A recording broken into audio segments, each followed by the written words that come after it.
Good morning, students. Welcome to online class. Today we start a biology part, that lesson number 9, heredity and evolution.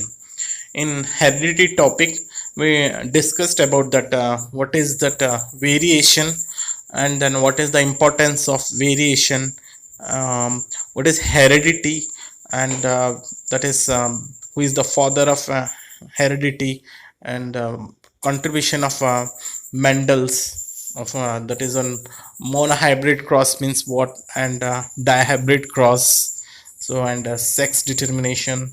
So these are the topics which we discuss in this heredity topic. Okay, so genetics. So genetics deals with the study of heredity and variation. So genetics क्या देख रहा है, heredity और variation classified किया genetics में. सो heredity का definition क्या है? द ट्रांसमिशन ऑफ कैरेक्टर्स और traits from one generation to the next generation. जो भी कैरेक्टर्स है सो वो ट्रांसफर होता जाएगा from one generation to the next generation. किससे पास आउट होता जाएगा? From their parents. ओके, उनके पेरेंट्स में जो भी कैरेक्टरिस्टिक्स है वो एक जनरेशन से दूसरे जनरेशन में ट्रांसफर होता जाएगा. फिर that is called as a heredity. Okay, next है वेरिएशन. वेरिएशन का मतलब क्या है? The differences in the characters traits between the parent and offsprings. So differences है यानी कैरेक्टरिस्टिक्स है या ट्रेट्स है. सो दोनों भी एक ही बात है. सो पेरेंट्स और ऑफस्प्रिंग के बीच में जो डिफरेंट कैरेक्टरिस्टिक्स दिखता है ना, तो उसी को हम बोलते हैं वेरिएशंस. सो वेरिएशन में अगेन क्लासिफाइड किया है. देखो, एक सोमैटिक वेरिएशन है और एक है गैमेटिक वेरिएशन है. सोमैटिक वेरिएशन का मतलब क्या है? Takes place in the body cells. ये बॉडी सेल्स के अंदर होता है जो प्रोसेस. Okay, somatic cells. और नीदर इनहेरिटेड नॉट ट्रांसमिटेड. ना पेरेंट से आता है, ट्रांसफर नहीं होता है पेरेंट से, ना आगे ट्रांसमिटेड नहीं होता है आगे जनरेशन के लिए. Okay, so also known as acquired traits. ये एक्वायर्ड ट्रेड्स भी बोलते हैं. एक्वायर्ड यानी खुद ने अपने लाइफ पीरियड में वो अडॉप्ट किया जो कैरेक्टर्स को. ओके, सो एग्जाम्पल्स हैं boring of pinna, cutting of tails in dogs. So boring यानी कान छिदवाते हैं ना, तो वो भी एक सोमैटिक वेरिएशन से, यानी वो कान अगर छिदवाते हैं तो होल कराते हैं, तो बोरिंग कराते हैं, तो नेक्स्ट जनरेशन में जो भी ऑफ स्प्रिंग फॉर्मेशन होता है उनका भी बोरिंग ईयर होता है, थोड़े जो नहीं होता है. So it is a somatic variation. अब देखेंगे हम गैमेटिक वेरिएशन के बारे में ही. Takes place in the gametes reproductive cells. ये गैमेट्स में होता है जो रिप्रोडक्टिव सेल्स, यानी एक जनरेशन से दूसरे जनरेशन में ट्रांसमिट होता रहता है. फिर ओके, ये रिप्रोडक्टिव सेल्स जैसे एक्स एंड वाई क्रोमोसोम्स होता है और यह एक्स एक्स क्रोमोसोम्स होता है, उससे जो ट्रांसफर होता जाएगा next generation to next generation. Okay, also known as a inherited traits. इसको हम इनहेरिटेड ट्रेड्स भी बोलते हैं. फिर और एग्जाम्पल्स देखना, ह्यूमन हाइट, स्किन कलर. जैसे किसी पेरेंट्स का स्किन कलर देखना, वो मैच होता है उनके ऑफ स्प्रिंग में. सो नेक्स्ट जनरेशन में ऐसे ही मैच हो सकता है. तो इस तरह से जो ट्रांसफ़र होता है तो उसको हम बोलते हैं genetic variation. Okay, next topic है accumulation of variation during reproduction. So accumulation in store होता है जो वेरिएशन ड्यूरिंग रिप्रोडक्शंस में. देखना, variations appearing during reproduction whenever organisms multiply. Okay, जब ऑर्गेनिजम्स मल्टीप्लाई होता है, जब अपीयर होता है वेरिएशंस. सो वेरिएशन एसेक्सुअली और सेक्सुअली में भी दिखाई देता है.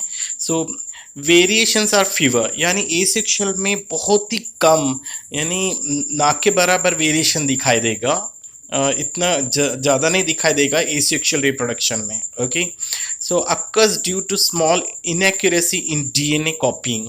सो ये कब दिखाई देगा? डीएनए कॉपी होता है ना, तब ये डीएनए इनएक्यूरेसी होता है कॉपिंग में, तब जाके ये वेरिएशंस आ सकता है. सो हम बोलते हैं म्यूटेशन.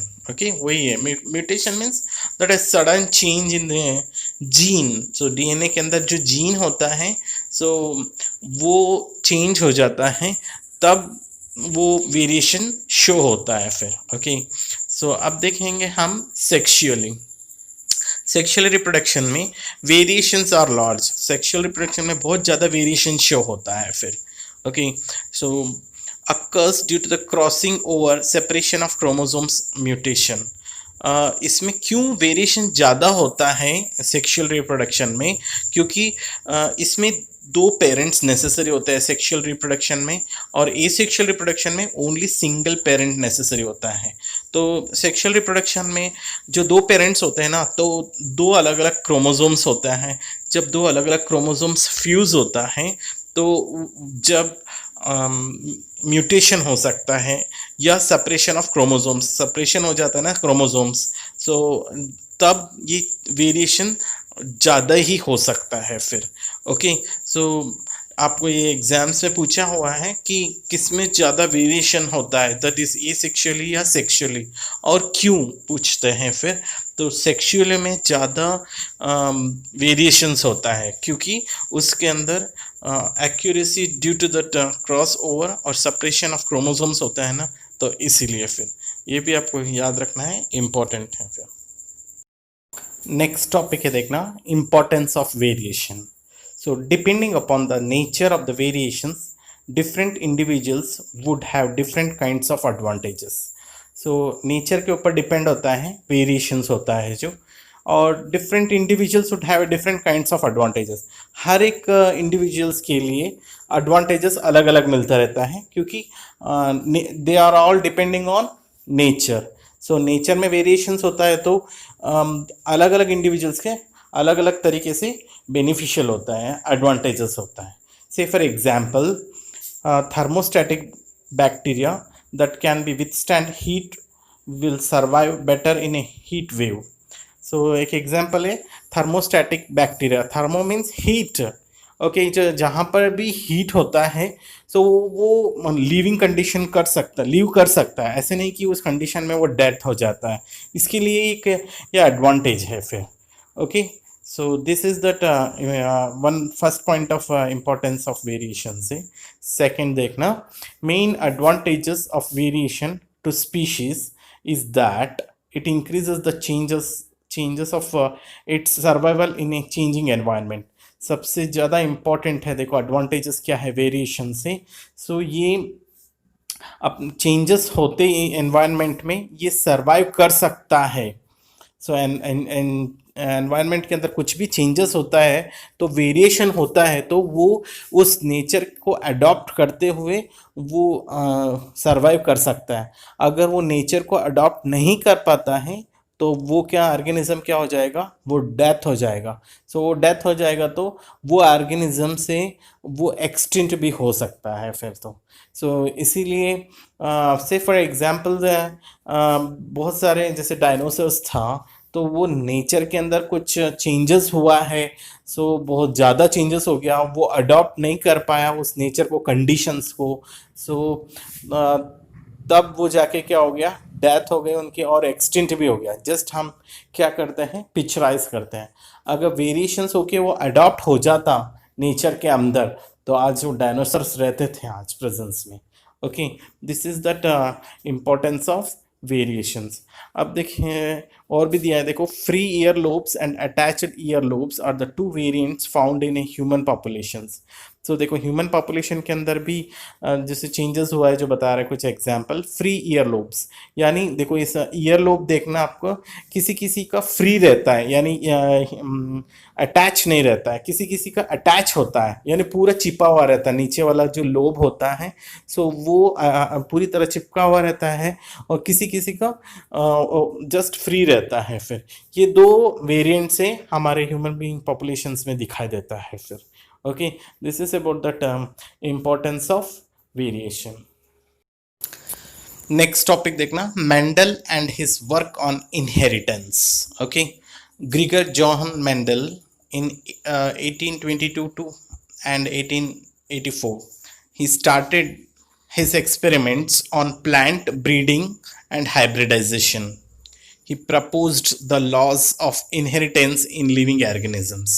So इन्होंने एक्सपेरिमेंट स्टार्ट करने लग गया इस ईयर के अंदर 1882 से, मतलब 84 के 82 इसके बाद 84 का रेंज, मतलब इन बीच के ईयर के अंदर इन्होंने एक्सपेरिमेंट शुरू कर दिया था किसके ऊपर, plant breeding and hybridizations. Okay, so plant का हाइब्रिडाइज करना, जो दो टू डिफरेंट कैरेक्टरिस्टिक्स को लेके नया प्लांट्स को जो फॉर्मेशन करते हैं ब्रीडिंग से या हाइब्रिडाइजेशन से, ये सारे एक्सपेरिमेंट मेंडल करने लग गया था. ये एक लॉज बनाया था, क्या है, the laws of inheritance in living organisms. Okay, so इसीलिए सबसे पहले इन्होंने बताया था कि लॉज ऑफ इनहेरिटेंस से होता है लिविंग ऑर्गेनिजम्स के अंदर. इसीलिए he was the known as a father of genetics. Who is the father of genetics पूछेंगे तो Gregor John Mendel was the father of genetics. Okay, so next इन्होंने क्या करा, plant selected by Mendel. Plant, कौन सा plant select किया जो inheritance, loss of inheritance के लिए, फिर Pisum sativum. So Mendel used A number of contrasting characters for garden pea. So Pisum sativa का मतलब है गार्डन पी. ओके, सो यानी ये साइंटिफिक नेम है पाइसम सटाइवा, गार्डन पी का नेम, ऐसा जो साइंटिफिक नेम है पाइसम सटाइवम. सो इन्होंने यूज में लिया गार्डन पी. क्यों? बिकॉज उसमें number of contrasting characters for garden pea, बहुत सारे कैरेक्टरिस्टिक शो हो रहा था, इसीलिए उन्होंने चूज किया था कि गार्डन पी को. फिर इसके बारे में हम आगे डिस्कस करेंगे कि मोनोहाइब्रिड क्या है, या इन्होंने क्यों गार्डन पी को सेलेक्ट किया, what is the reason behind that, dihybrid cross क्या है, फिर ये सारे हम आगे डिस्कस करेंगे. ओके, जब तक आप नोट्स सारे प्रिपेयर करते रहना. फिर स्टे होम, स्टे हेल्दी और बी सेफ.